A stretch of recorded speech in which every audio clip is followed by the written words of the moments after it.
En esta oportunidad tenemos un tema interesante, ¿verdad? Hemos visto en estos días con el tema del 12 de octubre, cuando conmemoramos el Día de la Hispanidad, o antiguamente se llamaba el Día de la Raza.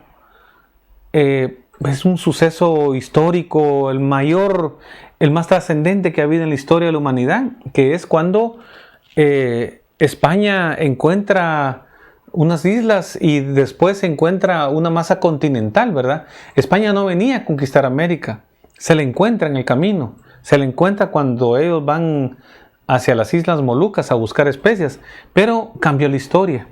Entonces, vimos pues de que las redes se saturan de injurias, de molestias, de protestas. Sin embargo, creemos por sanidad pues cultural, por equilibrar la información, que hablemos también de algunos aportes que dio España a América, ¿verdad? En base a este libro interesantísimo, Información Nueva de Pedro Insua, 1492, España contra sus fantasmas, y también el de La leyenda negra, Historia del odio a España, de Alberto Ibáñez, Información Nueva. Estos libros generalmente uno no los encuentra en un supermercado, hay que pedirlos, pero lo bueno es de que es información fresca, es información nueva, y ellos sostienen pues de que la historia, cuando se le involucra la ideología, entonces aunque se hayan basado en datos, pero alteran todo, ¿verdad? Y es interesante equilibrarlo, creemos que es sano para la gente que nos ve, ya sea en Chiquimula o en cualquier otro lugar. Esto nos atañe a toda América Latina. Entonces, en el 2005, Hugo Chávez, el presidente de Venezuela, decía: con la llegada de los conquistadores se inició un exterminio que arrasó con 90 millones de pobladores de la región y quebró el desarrollo cultural de este lado del continente. El mayor genocidio de la historia, ¿va? Y todos, muchísima gente está de acuerdo con él en esto, ¿verdad? También de los 90 millones, 200 años después de la resistencia indígena, continúa, derriban unos monumentos. En el 2004, también en Estados Unidos se han dado, ¿verdad?, que los monumentos a Cristóbal Colón, un brillante navegante. Entonces, estas protestas ya verdaderamente vamos a ver al final si es justificable esto o no, sencillamente. Incluso nosotros aquí, cuando uno ingresa a cualquier universidad, o uno quiere buscar historia de Guatemala o historia de América, entra en los libros que condicionan la visión de la historia. Es Todorov, La conquista de América; el 2 de Enrique Dussel, El encubrimiento del otro; el de Sánchez Fersolio, que es Esas Indias olvidadas y malditas; el de Eduardo Galeano, Las venas abiertas de América Latina; La patria del criollo, ¿verdad?, que nos muestra una parte de la historia, pero no nos muestra una totalidad, y muchos datos de esos a veces son datos que debieran de compararse, ¿verdad?, y no se hace. Entonces, si leemos solo una parte de la historia, entonces no vamos a comprender la otra parte. Ese es el gran problema que tenemos. ¿A dónde nos ha llevado? ¿Qué hemos encontrado de bueno? ¿Seguimos estando igual o peor? ¿Renunciamos a nuestra identidad? ¿Nos sentimos bien o no? Hay que evaluar lo que leemos, ¿verdad? Si nos ha aportado algo y realmente ha cambiado el país, o ha cambiado algo, o simplemente nos odiamos más todavía, nos dividimos más, ¿verdad? Eso es interesante, hacerse esas preguntas.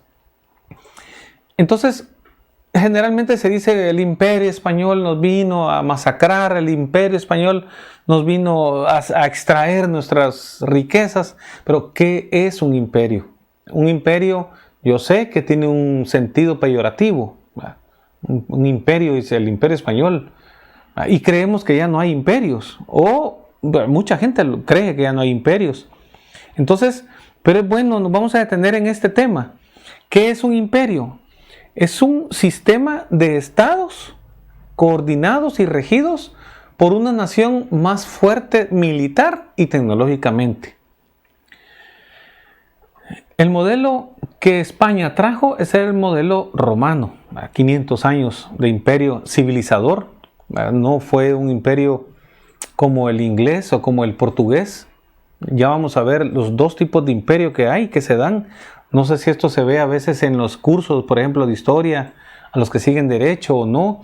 Pero es interesante porque mucha gente que llega después a un puesto político no tiene ni idea si está trabajando indirectamente o directamente para un imperio o no.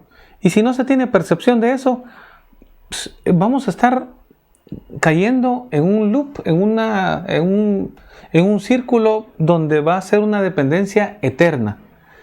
Entonces, un imperio se consolida en estados, en marcha, no los funda. Miren, nosotros somos países fundados, pero ya estábamos. Un imperio implica unicidad, una totalidad, donde nadie puede actuar de manera independiente. Entonces vemos allá en el globo el imperio romano, que llegó alrededor de todo el mar Mediterráneo, ¿verdad? El imperio romano es el modelo, digamos.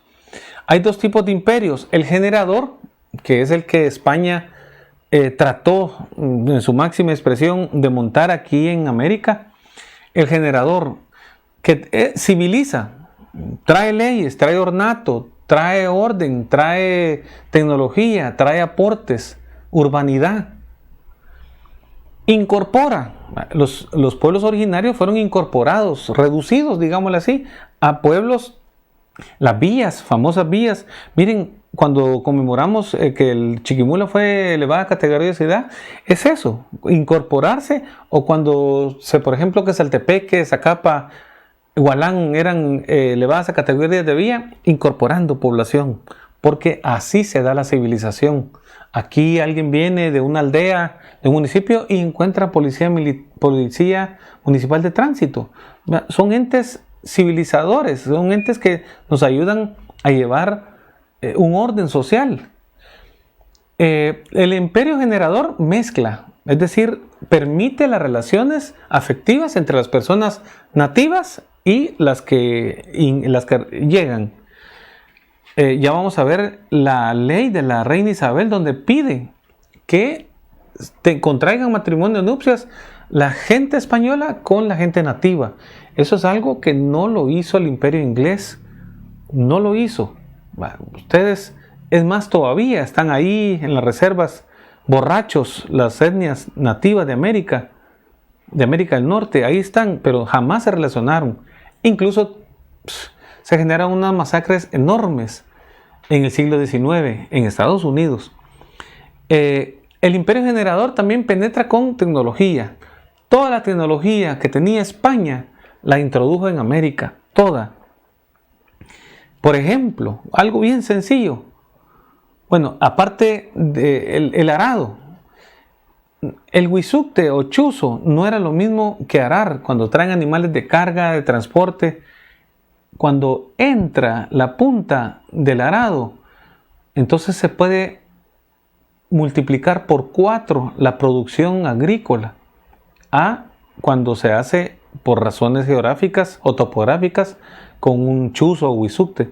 Pero eso fue una muestra, una pequeña muestra del ente civilizador que trajo España. Está también el imperio extractor. El extrae, es costero. Los portugueses, por ejemplo, los ingleses llegaban solo a las costas y se quedaban ahí. Hacían unas fuertes, lo que se llama factorías. Ahí ya vamos a ver una imagen. No se mezclaron por raza, por color de piel, por color de ojos, de pelo, de idioma, de fe. No se mezclaron. Es la diferencia entre los dos imperios. Hay imperio generador e imperio extractor. ¿Qué era una factoría? La factoría eran sitios seguros y fortificados a orilla de ríos o mares, donde se acumulaban todos los productos conseguidos por las buenas o por las malas, esclavos incluidos, ya que los negreros más grandes que existieron fueron los portugueses. El objetivo de la corona española no fue hacer factorías. Entonces, ahorita vamos a continuar, vamos a ver otros. El imperialismo presupone una situación de desequilibrio, asimetría entre estados.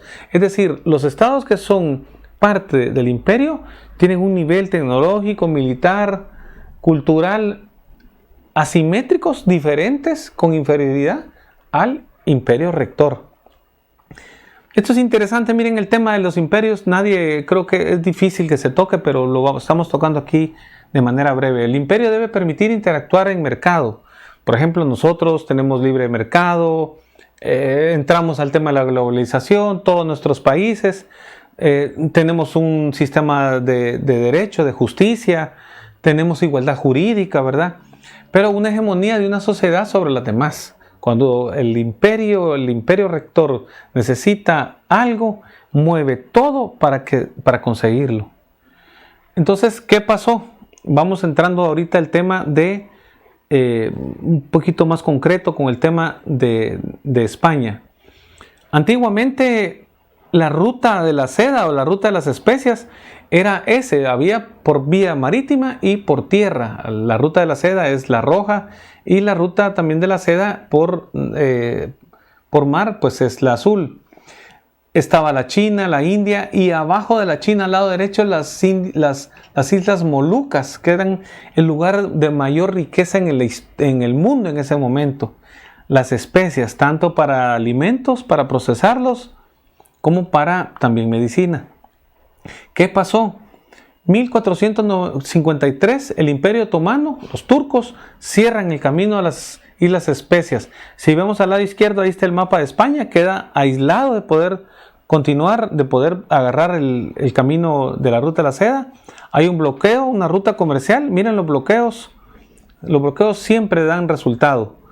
Y España no le queda más que irse al océano, que no se sabía.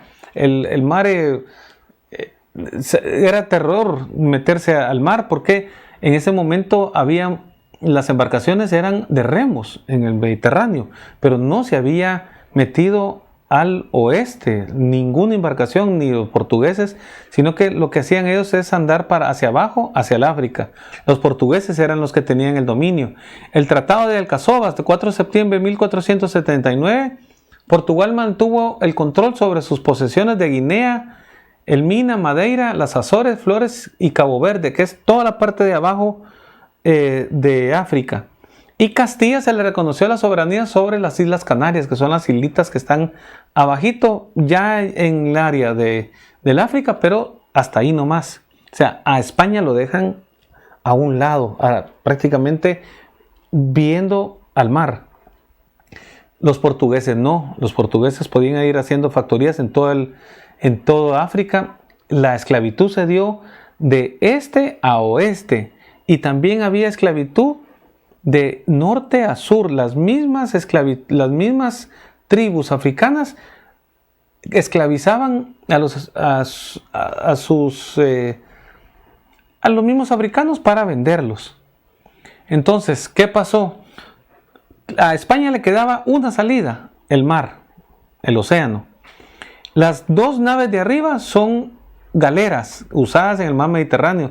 Si se dan cuenta, usan el viento, pero también usan los remos. Al meterse al océano ya no. Usaban las velas para que el aire que venía en contra, las velas lo que hacían era generar una vuelta para que en vez de atrasarlos, los hiciera hacia adelante. Una genialidad. La brújula, la vista de las estrellas, el astrolabio, ¿verdad? Eran instrumentos, pero se tiran al mar. Se tiran al mar buscando las Islas Molucas. Topan con unas islas. Y empiezan a hacer los viajes, ¿verdad? Colón empieza a hacer los viajes. La ruta a las Islas Molucas es lo que vemos, ese pequeñito al extremo derecho. Ahí es donde se daban las especias. Y España no se detuvo con América de quedarse ahí. El objetivo de España no era conquistar América, fue un bloque enorme continental, pero ellos siempre siguieron buscando pasar al otro océano. Y como España sabía que el mundo pues era redondo. Entonces, ¿por qué en España ellos tenían la teoría de Eratóstenes del siglo III antes de Cristo. El padre de la geografía era un científico y filósofo de la antigua Grecia que realizó trabajos en astronomía, geometría, geografía, matemáticas y también en poesía e historia. Eratóstenes ganó fama por ser el primero en calcular con considerable precisión la circunferencia de la Tierra. Miren qué genios. No utilizó las descripciones mitológicas que eran comunes en la época, sino que se basó en textos militares para realizar su trabajo. Eratóstenes hizo un tratado que se llama Geográfica alrededor del año 255 a.C. Fue el tercer director de la Biblioteca de Alejandría.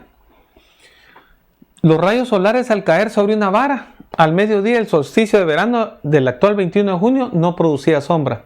Es decir, Eratóstenes midió el mundo con una vara y todavía la medición que él hizo, algunos, ¿verdad?, ajustes han tenido que hacer, pero todavía el mundo fue medido con una vara, porque se dio cuenta que el sol el 21 de junio no generaba sombra. Entonces él dijo, bueno, ¿y por qué los otros días sí genera sombra? Entonces la Tierra no es plana, entonces la Tierra es redonda.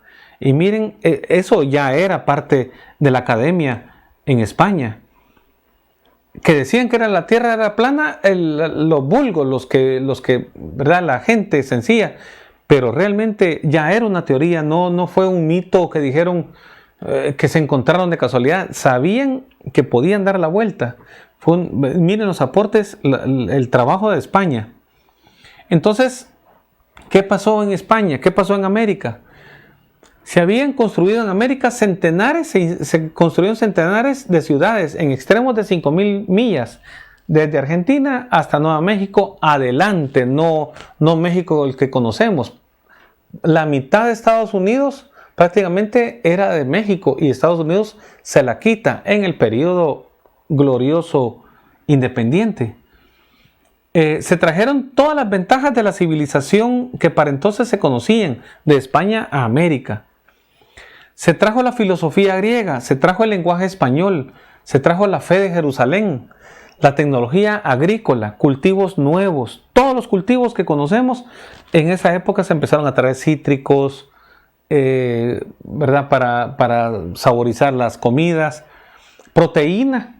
El 90% de la proteína que ustedes comen, el 90%, si no el 95%, es producto de ese encuentro, de ese conquista, invasión, como quiera llamársele, pero fue un aporte importantísimo, el mayor en la historia.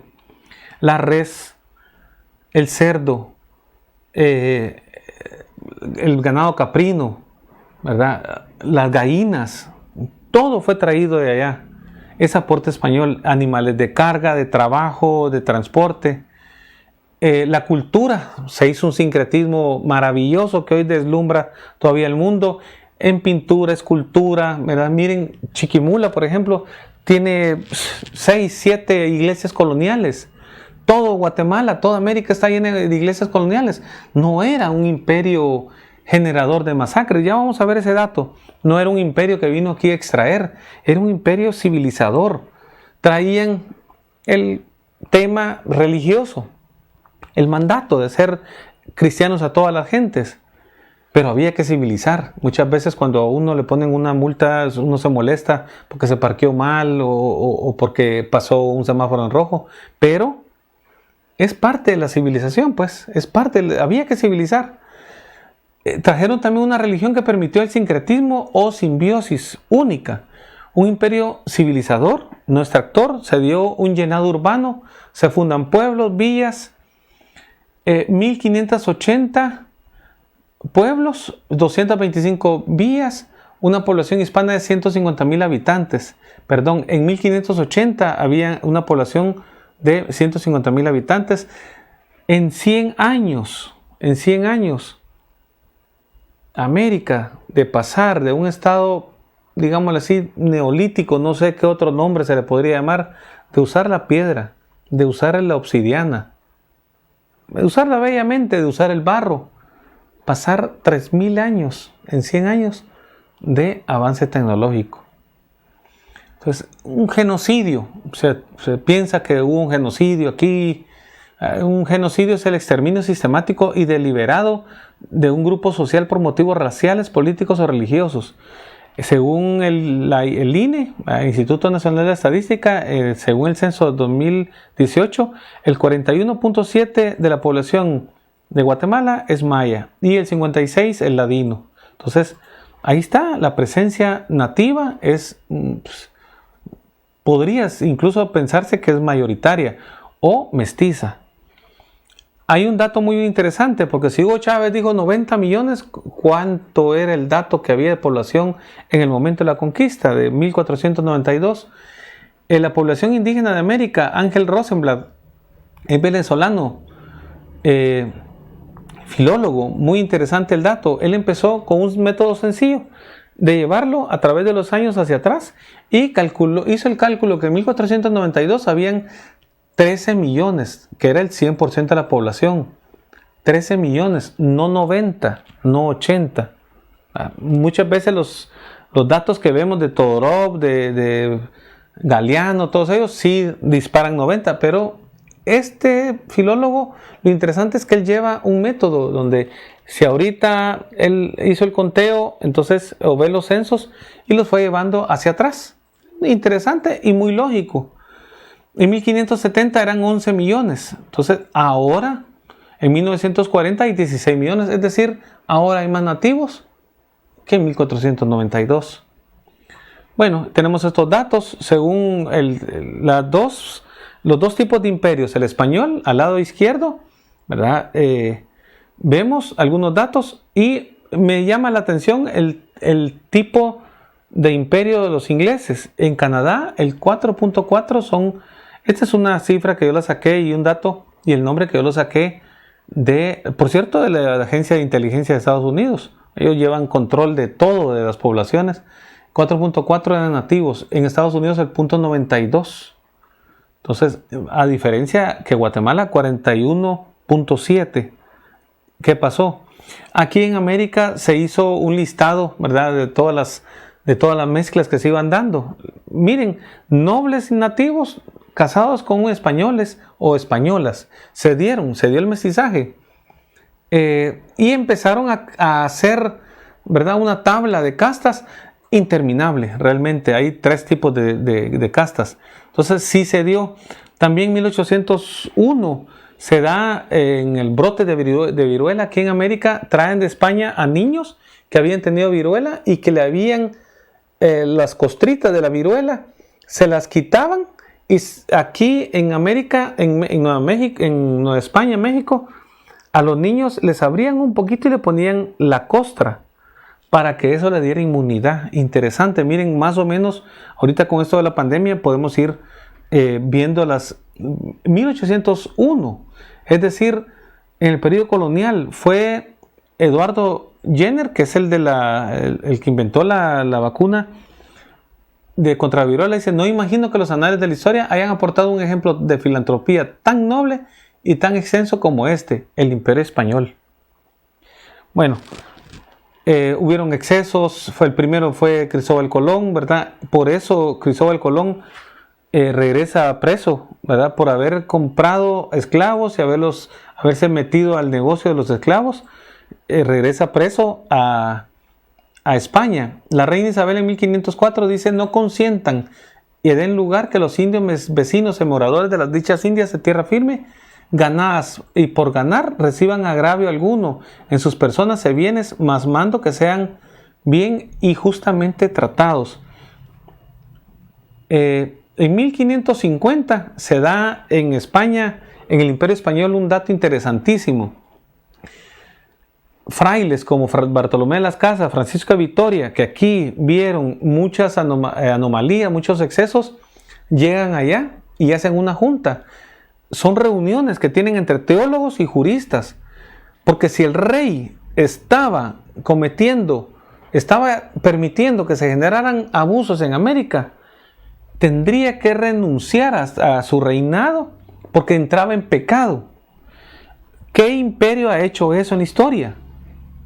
¿Qué imperio, al invadir un país y generar muertes civiles, lo cuestionan y que verdaderamente estén por perder el poder, ninguno. Siempre. Y aquí detuvieron la conquista y generaron muchas leyes, ¿verdad? Miren, ahora, que aquí en América los españoles y los criollos no ejecutaron las leyes a las que estaban ellos obligados a cumplirlas, eso sí se les fue de las manos a los reyes de España, pero no podemos decir que fue el Imperio Español en su totalidad. Entonces, Francisco de Vitoria, él es el que funda la idea y la contribución más importante al derecho internacional. No son los derechos humanos que la ONU se jacta en que ellos crearon eso, ni fue la Ilustración, ni fue Francia. Fue este fraile, miren, Francisco de Vitoria, un gran personaje, fraile dominico. Entonces, lo que quedó de la Junta de Valladolid es que los teólogos y juristas colocaron el derecho natural ante el nuevo mundo. Los nativos fueron y son verdaderos dueños en lo público y lo privado, es decir, las tierras comunales se respetaron en el periodo colonial. Eso es importantísimo. Bartolomé de las Casas hace un libro que se llama Brevísima Relación de la Destrucción de las Indias, con retórica exagerada, con cifras exageradas, y cae en manos de los que querían destruir el Imperio Español, Francia, Inglaterra, Holanda, los dueños de las imprentas, países, los dueños y empiezan y se dan cuenta de los datos de Bartolomé de las Casas, que hoy es muy cuestionado, y empiezan a reproducir en todos los idiomas este libro que Bartolomé de las Casas hizo. Exageró en alemán, holandés, francés e inglés. Pero hay otro dato interesante. Teodoro de Bray, escritor de libros oscurantistas, que tuvo éxito arrollador porque él empezó a hacer grabados, dibujos, y los metió al libro de Bartolomé de las Casas. Y jamás puso un pie Teodoro de Bray aquí en América. No conoció a los nativos. Sin embargo, él con su percepción oscurantista y libros exóticos empezó a generar estas imágenes. Miren estos grabados, que internet está lleno de esto. Y mucha gente le cree a este tipo. Aquí en América no se dio eso. Eran inventos de él, que nunca vino aquí. Un inglés en contra del Imperio Español, en contra del modelo civilizatorio. Miren, es una locura. Gente ahorcada, gente que les queman los pies, eso nunca se dio.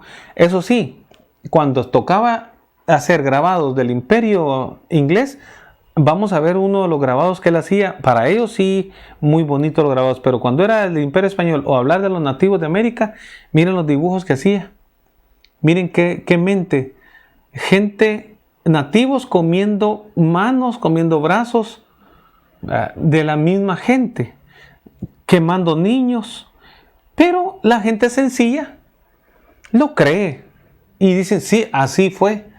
Miren, por eso es de que este programa, miren, nos costó mucho elaborarlo, pero creemos que es necesario, Chiquimula, Oriente o quienes lo vean, es necesario darnos cuenta de las cosas que se dan, de los medios de publicidad internacional, que muchas veces nos pintan imágenes y le meten otros contenidos que no son.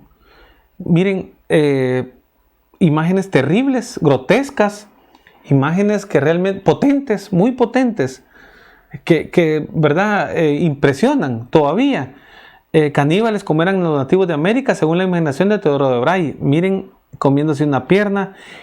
Este es uno de los motivos porque nosotros después cree uno que así era la conquista en América. Miren qué tremendo. Pero creemos que cumplimos con un deber porque nosotros tenemos que sentirnos que somos de América Latina y que, miren, este es el dibujo que les hizo a los ingleses. Miren qué nítido. Este es un fuerte, porque ellos no tenían ninguna relación con los nativos, y si era una relación de poder, de fuerza, no había ningún tipo de mezcla de nada, ni tecnología de nada. Y universidades. España, miren la cantidad de universidades que fundó en toda América. No era un imperio extractor, masacrador, era un imperio civilizador. Ahí tenemos la Universidad de San Carlos. Todavía el canto Gaudium Spes, creo que es, se canta en latín. O sea, el escudo. La universidad, España fue parte de la Ilustración, parte importante. Y con el tema de las minas, que se escuchaba antes, José María López Vigil, nicaragüense, que hablaba que sí, que de las minas que sacaron del Potosí, que se podía hacer un puente de plata entre Sudamérica y España. Es mentira. Los barcos medían 21 metros, lo que mide un furgón. Las herramientas eran picos, era rudimentario. Se cree que el promedio que sacaron en los 300 años de plata, que fue más que todo plata que oro, es lo que sacan en un año en México. Entonces es exagerado los datos que ponen. Como conclusiones, el aporte que dio España a América: 3.000 años de civilización dados en 100 años. Tecnología de lo que había en ese momento en el mundo. La filosofía griega. En las universidades, el derecho romano. Es aporte español. He leído 2 veces el Popol Vuh y créanme, es difícil sacarle la filosofía, el aprendizaje. Es bien arriesgado. O sea, yo lo valoro la cultura maya, sus avances, sin copiarle a ninguno. Se desarrollaron brillantes astrónomos, el tema de la gastronomía, ¿verdad? Hasta en esto hubo un aporte enorme de América, pero realmente debemos de equilibrar la información y valorarla en su justo valor, ¿verdad? No podemos sobredimensionar como lo hacían las casas, ¿verdad? Los datos. España trajo geometría, geografía. Miren, el mundo se midió, España midió el mundo, le dio la vuelta. España globalizó al mundo, lo hizo como cuando uno se pone un cincho que lo mide. Ahí se inició la globalización. Aquí no se sabía los perímetros, se conocían los pueblos, pero no se tenía un mapa. El mapa es central en el mundo para conocer la geografía, nuestros límites, la soberanía. Hubo una unicidad, el reino de Guatemala, no era capitanía en el tema militar, pero era el reino de Guatemala, no éramos, era un reino, es como la Nueva España, el modelo de México, maravilloso. Fuimos unidos un tiempo, Centroamérica unido, el reino de Guatemala era todo Centroamérica. Después de la independencia, llegará hoy, ahí está el Parlacén y no se une. O sea, fuimos unidos. Trajeron arte, arquitectura, policía, los hospitales. Aquí no tenían el concepto de hospitales. Se terminaron los conflictos interétnicos. La conquista de América, hay quienes han llegado a decir que la hicieron los indígenas con la ayuda de los españoles. De tanto masacres sin leyes de guerra. Masacres crueles. Y una fe sin sacrificios. 1576 viene Diego García de Palacio y encuentra aquí indígenas cortándose, penetrándose con espinas, ¿verdad? Eso la iglesia tuvo que intervenir. Llegaron a Tenochtitlán, encuentran las paredes llenas de sangre, coagulada, negra, apestoso, y se dan cuenta que hay sacrificios humanos y se dan cuenta que hay, ¿verdad?, cortes en la piel. La iglesia tuvo que intervenir, ¿verdad? Ellos vieron todo como los dioses en formas zoomorfas de culebra o serpientes con colmillos. Entonces había que intervenir. Ahora, diciéndonos, ¿verdad?, lo que eran las imágenes de piedra, códices. Pero en ese momento era difícil poder decir esto sí se queda y eso no. Era muy difícil. Entonces la iglesia tuvo que intervenir ante esos daños que se hacía a la gente y cambió las imágenes zoomorfas por imágenes humanas. Entonces, esperamos pues de que podamos por lo menos contribuir a equilibrar la información que tenemos en este mes de octubre, ¿verdad? Porque realmente si no equilibramos, somos 500 millones de latinoamericanos, hablamos un mismo idioma, tenemos una misma fe. Podríamos ser una potencia en el mundo si nos uniéramos, pero muchos sectores, muchos países no quieren que estemos unidos. Estamos separados, estamos divididos en la fe, divididos en la política, ¿verdad? Porque muchos imperios, muchos países no nos quieren ver unidos, pero seríamos una potencia. Entonces creemos de que pues esto es lo que queríamos compartir y hasta la próxima.